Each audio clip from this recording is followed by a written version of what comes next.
Hello and Assalamu alaikum everyone. Welcome to the SAT Guide video series. The series where we give you guys our best tips on how to maximize your score in the SAT. This is our sixth video. This one's on the shading technique. इससे पहले हमने 5 और videos बनाई हैं and one was on the exam format. The second one was on recommended resources from where you should study for the SAT. The third one was related to the reading section. हमने उसमें tips बताए थे आपको reading section के लिए. Fourth one में हमने आपको राइटिंग सेक्शन के लिए टिप्स बताए थे. And then in the fifth video we gave you guys tips and strategies for both of the math sections. So do check them out as well. I'll put links to them in the video description. This will be most likely the last video of this series because I think I've covered everything. मेरा ख्याल है कि मैंने सब कुछ cover कर लिया. If there's something else जो कि आप समझते हैं कि जिस पर मुझे वीडियो बनानी चाहिए, then you can drop it down in the comments.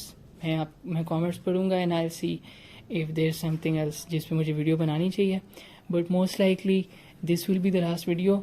And it's been a great journey. It's been a wonderful experience to teach you guys stuff about the SAT. I think ये वाली series मुझे इसलिए इतना मज़ा है record करने में because I've been able to teach you guys a lot in this series. बहुत सी चीज़ें सिखा सका हूँ, बहुत से टिप्स बता सका हूँ. So it's been a great experience. And अगर आपकी हेल्प हुई है इस वीडियो से या किसी भी और वीडियो से जो हमने अपलोड की है, then subscribe to our channel and click the notification bell because हम आगे भी बहुत सी इस तरह की वीडियोस पोस्ट करेंगे. Will cover a lot more topics. हमारे बहुत से आइडियाज़ हैं माइंड में and will do our best to cover those. अगर आपके माइंड में कोई idea you can drop that in the comments as well. Having said that, let's get into today's topic जो कि है shading technique. Now shading technique is one of the most important things about the SAT क्योंकि without shading your answers you won't get any marks. अगर आपने पूरा paper भी कर लिया है ना एंड आपने शेड नहीं की अपने आंसर्स, आपको कोई मार्क्स नहीं मिलेंगे. So you have to keep this in mind and आपने शेडिंग सही तरीके से करनी है वरना फजूल में मार्क्स कटेंगे आपके. You will do the things correctly. आपको क्वेश्चन आते होंगे, आप सही करके आएंगे, फिर भी आपके मार्क्स कट रहे होंगे. क्योंकि आपने शेडिंग नहीं सही की. So you have to nail the shading. तो शेडिंग कैसे करनी है? First of all correct pencil use करें. सेकंड ऑफ ऑल आपने जब शेडिंग करनी है, आपने जिस ऑप्शन को करना है उसका आपने सर्कल सही तरीके से पूरा फिल करना है and it needs to be dark. Light नहीं होना चाहिए. तो डार्कली आपने उसको सही तरीके से फिल करना है. अगर लेट से आपने एक को फिल किया एंड देन यू फील कि आपने गलत वाला कर दिया था तो उसको प्रॉपर तरीके से इरेज करना है, देन दूसरे वाले को करना है. क्यों? अगर उसको सही तरीके से आप इरेज नहीं करेंगे या if you want fill it correctly, पूरा फिल नहीं करेंगे, you will not get the mark. क्यों? क्योंकि ये पेपर्स एक कंप्यूटर चेक करता है. ये फिज़िकली कोई बंदा नहीं चेक कर रहा होता. तो कंप्यूटर उस चीज़ को रिकग्नाइज नहीं करेगा एंड आपको मार्क्स नहीं मिलेंगे. अब मैं बात करता हूँ कि आपने शेडिंग का जो पैटर्न है वो क्या रखना है. इसमें ये सीन है कि इंग्लिश के लिए you'll do something different, maths के लिए you'll do something different. But before I tell you what you should do, first let me tell you जो चीज़ आपने कभी भी नहीं करनी, what you should never do, वो ये है कि आपने शेडिंग कभी भी एंड में नहीं करनी. ये नहीं करना कि अब रीडिंग के जो क्वेश्चंस हैं आपके 52 क्वेश्चंस हैं, आपने सारे के सारे एंड में नहीं शेड करने.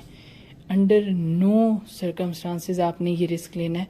क्योंकि जब आप ये रिस्क लेंगे, लेट से आपने एंड में 6 मिनट्स छोड़ दिए कि जी इनमें मैं शेडिंग करूँगा एंड उधर टेंशन की वजह से आप एंड में पहुँचे and you only have 3 minutes. फिर क्या? जो चीज़ें आपने सही की आप उनको भी गलत करना शुरू कर देंगे. Y?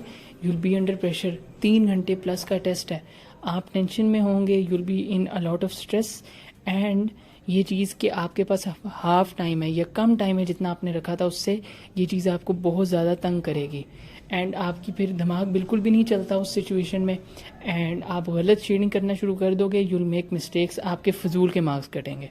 So never ever leave the shading for the very end. ठीक है, ये काम आपने बिल्कुल भी नहीं करना फॉर एनी सेक्शन, चाहे इंग्लिश के सेक्शन हो या मैथ्स के हों, किसी में भी ये काम नहीं करना. Now let's get into what you should do. English के लिए I recommend to you guys कि you should do 1 passage at a time. एक पैसेज करें, उसकी शेडिंग करें, अगला पैसेज करें, उसकी शेडिंग करें. पैसेजेस चूज़ करें in accordance with your strengths. जो आपके टॉपिक स्ट्रॉन्ग है आपका साइंस स्ट्रॉन्ग है, पहले साइंस वाले पैसेजेस करें, हिस्ट्री स्ट्रॉन्ग है, पहले वो करें। तो डिपेंडिंग ऑन कि आपकी स्ट्रेंथ क्या है, यू हैव टू चूज़ कि आपने कौन सा पैसेज पहले करना है, कौन सा बाद में करना है। तो आपने आपकी जो स्ट्रेंथ्स हैं, लेट्स से अगर आपकी स्ट्रेंथ साइंस वाले पैसेजेस हैं तो आपने पहले साइंस वाले करने हैं, एंड देन इस लिहाज से कि आपकी कौन सी चीज़ कितनी स्ट्रॉन्ग है, आपने अपने पूरे जो पैसेजेस हैं उनको स्ट्रक्चर करना है और डिसाइड करना है कि किस ऑर्डर में मैंने करना है। तो ये चीज़ करने से आपको जो सबसे बड़ा फ़ायदा होगा वो ये है कि जो आपके स्ट्रॉन्गेस्ट थे, जैसे अगर आपकी साइंस स्ट्रॉन्ग है तो आपने वो चीज़ें पहले की हैं एंड आपने उनकी शेडिंग भी कर ली हुई है साथ ही, तो उन चीज़ों के मार्क्स आपके पक्के हैं। ये नहीं है कि वो वाली चीज़ें अभी भी एंड में जाके शेडिंग करेंगे तो कोई चांस हो सकता है कि उधर गलती हो जाए, नहीं, वो ऑलरेडी शेडेड है, वो वाले मार्क्स पक्के हैं। इससे आपको एक कॉन्फिडेंस बूस्ट भी मिल जाएगा बाकी वाले सेक्शंस के लिए। एंड जब आप लास्ट सेक्शन पे पहुंचेंगे, अगर हम इंग्लिश की बात करें तो when you get to the last section, वो ऑलरेडी वो वाला सेक्शन है जिसमें आप वीकेस्ट हैं। तो उसमें अगर आप जाके एंड में गलती करते भी हैं, आपको ये नहीं होगा कि जी मैंने एक ऐसी चीज़ में गलती कर ली जो मेरी स्ट्रॉन्ग थी, वो आपका ऑलरेडी एक वीक पॉइंट था, तो इसलिए you were bound to make mistakes in that section anyway, so in that passage anyway. So आपकी जो स्ट्रॉन्गेस्ट चीज़ें हैं उनमें आपने मार्क्स पक्के कर लिए, एंड आपकी मिस्टेक्स उन चीज़ों में हुई जो आपकी ऑलरेडी वीक थी और जिनमें मिस्टेक्स वैसे भी हो जानी थी आपसे। रीडिंग सेक्शन के पैसेजेस में भी यही करें एंड राइटिंग सेक्शन के पैसेजेस में भी यही करें। फॉर द मैथ सेक्शंस आपने ये करना है कि you have to shade 1 page at a time. एक पेज खोलें, उसके सवाल करें एंड देन उन्हें शेड कर दें। ये दोनों मैथ्स के सेक्शंस जो है ना उनमें आपने यही करना है। And now let's talk about gradients as well, क्योंकि ग्रेडियंट्स एक इम्पॉर्टेंट पार्ट है। ये बड़े डिफरेंट टाइप के हमें लग रहे होते हैं सवाल होंगे, लेकिन एक्चुअली सवालों में कुछ डिफरेंट नहीं है, सवाल वैसे ही हैं जैसे आपके बाकी होंगे MCQs। The only difference is how you going to shade. इसमें इस तरह होता है कि अब लेट से आपका अगर आंसर आ रहा है 0.256, तो आपने इस चीज़ को शेड करना होता है। आपने उधर आपको एक पूरा टेबल सा मिलेगा, उसमें आपने 0 को शेड करना है, फिर पॉइंट को शेड करना है, फिर 2, फिर 5, फिर 6, ये जो भी आपका आंसर है ना, आपने उसको इस तरह करके शेड करना होता है। आपको मैं ये रिकमेंड करूँगा, जो बेस्ट चीज़ आप कर सकते हैं, आप प्रैक्टिस टेस्ट करें, एंड जब भी आप प्रैक्टिस टेस्ट करते हैं आप उसकी आंसर शीट जो है, जो शेडिंग के लिए शीट होती है, उसको प्रिंट करवाएं एंड उसको अपने सामने रखें, उसमें सारे आंसर्स को शेड भी करें। एक तो इससे आपको अंदाज़ा हो जाएगा कि किस तरह आपने अपने टाइम को स्प्लिट अप करना है एंड कितने टाइम में आपने शेड करना है, कितने टाइम में आपने अटेम्प्ट करना है पैसेज को। एंड दूसरी चीज़ आपको ये होगी कि आपको समझ आ जाएगी कि जो ग्रेडियंट्स टाइप सवाल होते हैं इनको शेडिंग आपने इनकी करनी किस तरह। So this is my tip. Gradients आपको इस तरह आराम से समझ आ जाएंगे, it's not that difficult. So this is the method जो कि मैं आपको कह रहा हूँ, आपको रिकमेंड कर रहा हूँ, आपको अप्लाई करना चाहिए। नाउ इस मेथड का फ़ायदा क्या है, क्यों इसे करना चाहिए? नंबर 1, ये आपका टाइम बचाएगा।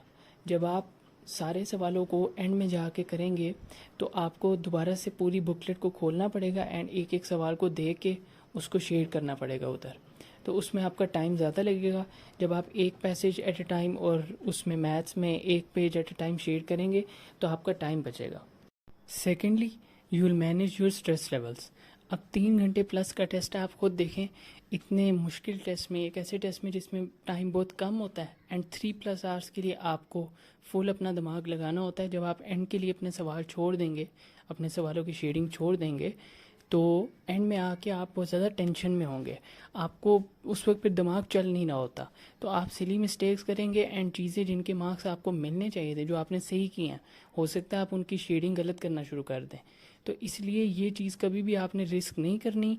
जब आप इस तरीके से करेंगे जिस तरह मैंने आपको बताया इंग्लिश सेक्शंस और मैथ सेक्शंस के लिए, तो होगा ये कि इस तरह जैसे छोटे छोटे माइलस्टोन्स आपके हिट होते रहते हैं एंड इस तरह इंश्योर होता है कि जो चीज़ें आपको बेस्ट आती थी उनके मार्क्स आपको मिल जाएं। सो स्ट्रेस लेवल्स भी आपके इससे बहुत अच्छे मैनेज होंगे and trust me, when you are relaxed you will perform much better on this test. तीसरा बड़ा फ़ायदा जो ये वाली टेक्निक और ये वाली स्ट्रेटजीज आपको देंगी वो ये है कि आपका motivation level and confidence level high होगा।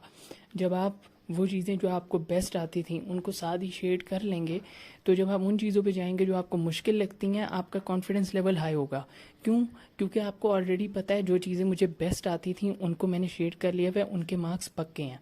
तो जब आप उन चीज़ों पे जाएंगे जो आपको मुश्किल लगती हैं, you will attack those sections. तो ये है कि उन सेक्शंस में भी फिर हो सकता है आप बेहतर परफॉर्म करें, बिकॉज आपको ये चीज़ पता ही होगी कि in test it's all about your confidence level. आपको सारी चीज़ें आती भी हों लेकिन आपका कॉन्फिडेंस लो हो तो आपको सब कुछ भूलने लग जाता है, यू जस्ट गेट कन्फ्यूज्ड और बिल्कुल आपको समझ ही नहीं आती कि हो क्या रहा है। लेकिन जब आपका कॉन्फिडेंस हाई होता है तो इवन जो मुश्किल सवाल होते हैं जो शायद आपको मुश्किल लगते वैसे, वो भी आप करने लग जाते हैं, आपका दिमाग बड़ा तेज़ चलता है। सो अप्लाई दी स्ट्रेटजीज, आपको बहुत हेल्प होगी and you'll definitely get a very good score on your test. So guys I hope that this video help you guys and I hope कि आपको कुछ सीखने को मिला होगा। If you enjoyed this video then like it, also share कर दें सब लोगों के साथ जिनके साथ आप कर सकते हैं ताकि उनकी भी मदद हो, and subscribe to our channel, click the notification bell to get notifications of all our future videos. We'll post many new videos in the future as well. We'll see you guys then. Allah Hafiz.